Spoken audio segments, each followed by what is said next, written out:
man the ramp when she's done.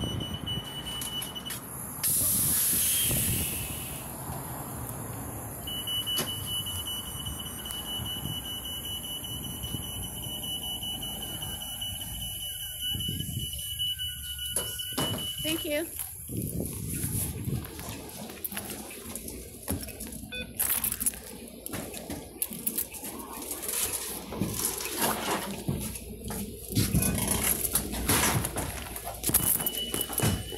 Playing modern. You gave modern for them. These zombies are always making comments. This is Seattle, Washington. There was a family I wanted to film.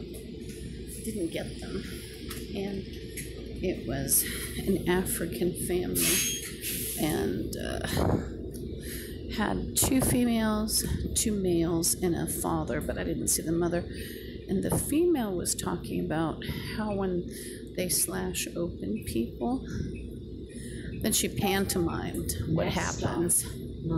And she was talking about all that playing of demons.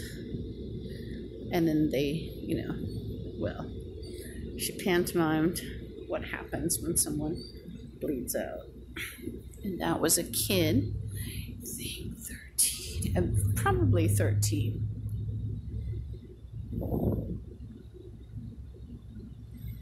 And the male was at the library. And then I saw him later when I was at the park bench. I believe he was muttering at the library some threats. And a lot of these people think they can just pick up people and they're just going to go as a victim. A lot of them tell people they're going to go. And literally, if you were white-looking, Semite or warm-skinned European, you had hundreds of thousands, if not morons, after you. I'm not white, but I'm on the genocide list. So I've got, morons in my face threatening me all day. I did things a little differently today. And I went to the Lingford Library and I charged my phones and did the, posted about what was happening.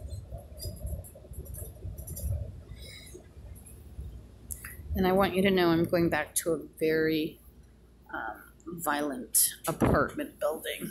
And in Washington, people have an underground network. They will break through crawl spaces, floors, trapdoors. So it's a popular activity by zombies to have this underground network by which they enter people's homes, businesses, etc., even probably their garages or certain vehicles. And if they don't enter that way, they'll enter through keying your house or apartment. It's called keying. Literally tens of thousands or hundreds of thousands of people or times it's entered. It can be entered hundreds of thousands of times by hundreds of thousands of people. And basically the victims have a lot of propaganda put out against them. And I was estimating at first that people had 3 to 30 identities, and turns out some in my state have 3,000. So just about everybody was involved in the genocide. And I'm the only non-zombie, non-cannibal, non-Satanist, so it's quite dangerous for me.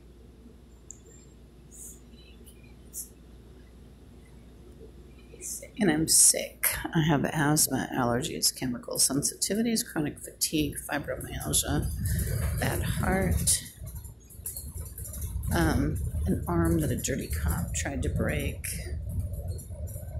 And so all through the day, and then when I get back here, there will be threats of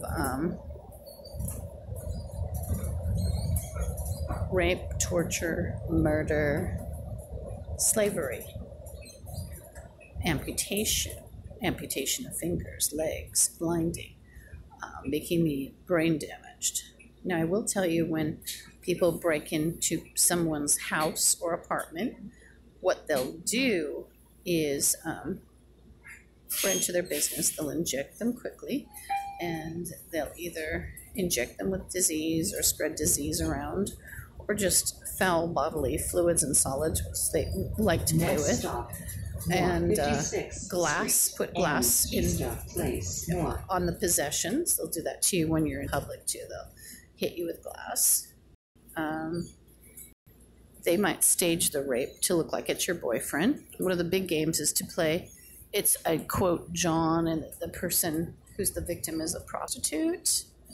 And they're referring to white and white-looking people as prostitutes anyway. Or, quote, my dog. And I was at the library. I possibly heard somebody's legs being sawed off today. And I smelled a bit of blood. And those are cannibal zombies at the library. It's the Wallingford Library and also the food bank, which, of course, it's at the bank. And another couple agencies of works and solid ground. So it would have been, the saw would have been located at solid ground. Next stop, Kirkwood Place, North and North 59th Street. There was a, this is not unusual, there were bums who tried to tell me they were going to see Black Nazi male, there are a couple of them, but this one young one, he played the, I lost my stuff, I'm going to pretend your stuff is mine game. He's a retarded guy. He was, notice what coat he's wearing today. Sometimes he wears a blue coat. He looks like an utter special ed, and then special ed person. And then I was heading toward the door of the food bank to tell the security guard, who's no good either. They're all cannibal zombies. And they all connect. But I want to, tell him that this guy was not allowed near me, etc. And the guy looked like he was going to pull something. He's an ugly guy of about 30. His father is apparently one of the bums that go to the bank.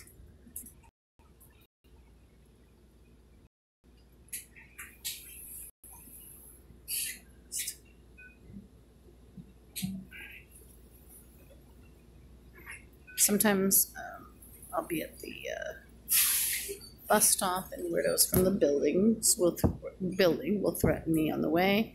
But I'm usually threatened all night, including also by 207, who thought he was very clever with ambushes and ambush plots coming from 207. By the way, zombies will also use janitorial rooms. They might even dig out a basement that doesn't exist, unlike even a duplex. Other things they did to white Semites and warm-skinned Europeans, illegal surveillance, hacking. So it doesn't matter. You could change phone service tomorrow. You're going to have a problem.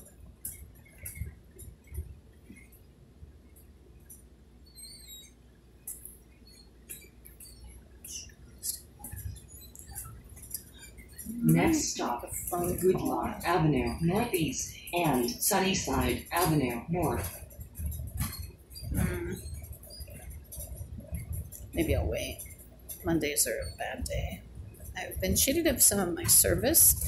It's like you buy several, or you have a couple of phones, so you have some sort of Wi-Fi, and then I wasn't able to connect the Wi-Fi. They're cheap phones, but that's not why. They should, because it sets up the Wi-Fi spot, it just isn't giving it. So this is the neighborhood I'm coming to. And I usually stay gone all day because it smells of blood every day. It smells of urine, fecal, and even other foul bodily substances. I'm allergic to it. It smells like drugs. It smells like booze. It smells like drug production or some sort of solvent or something, that you can't identify.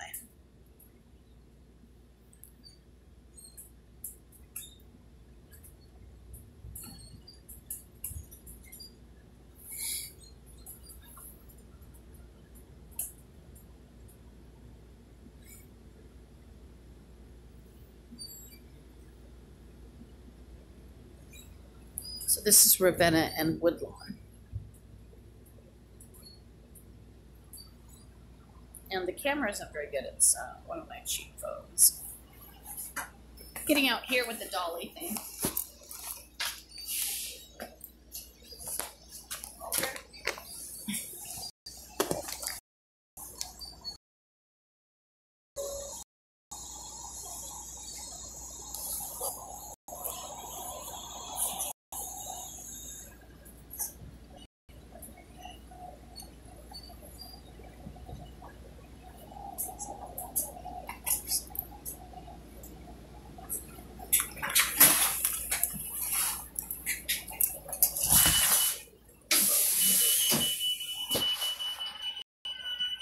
Let's talk about more cut.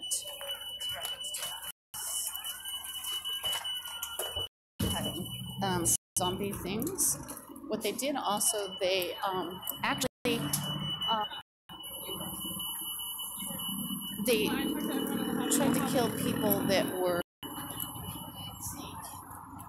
pretty nice,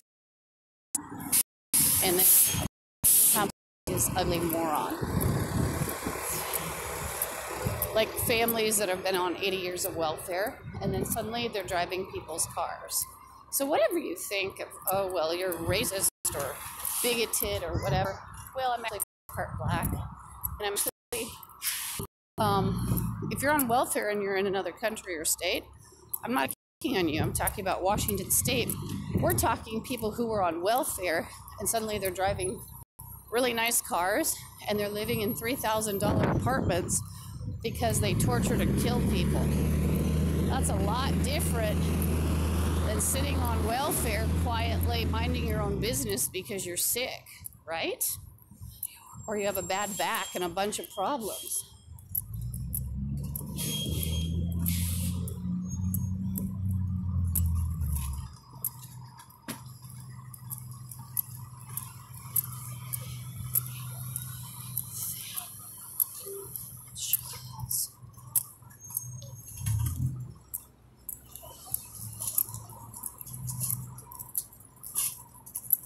This thing put its arm out. The zombies think they have authority, even though they're very ugly and repulsive. It's got no talents, no abilities usually. What is going on here? Oh, it's just the way I tilted it.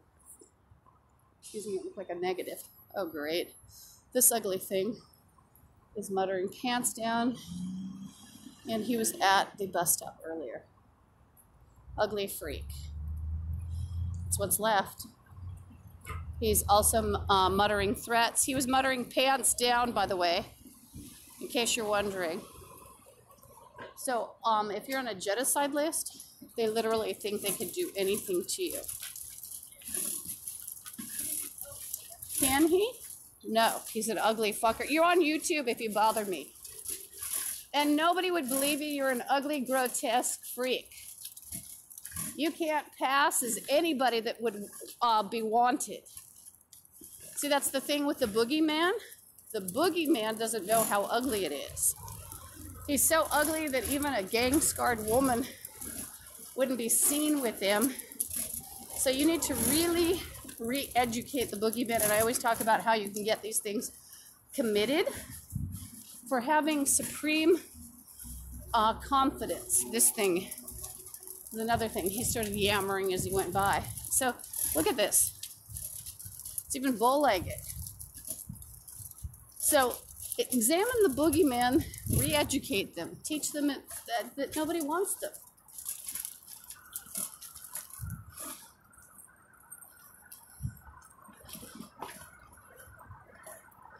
Look at them all. Teach the boogie woman too. So, but what do you think would be left if they targeted white Semites and warm-skinned Europeans? Or white-looking? Let's sit here for a minute. There's no heroes here sitting at the fire department. Whoops. Looks like the camera is wonky.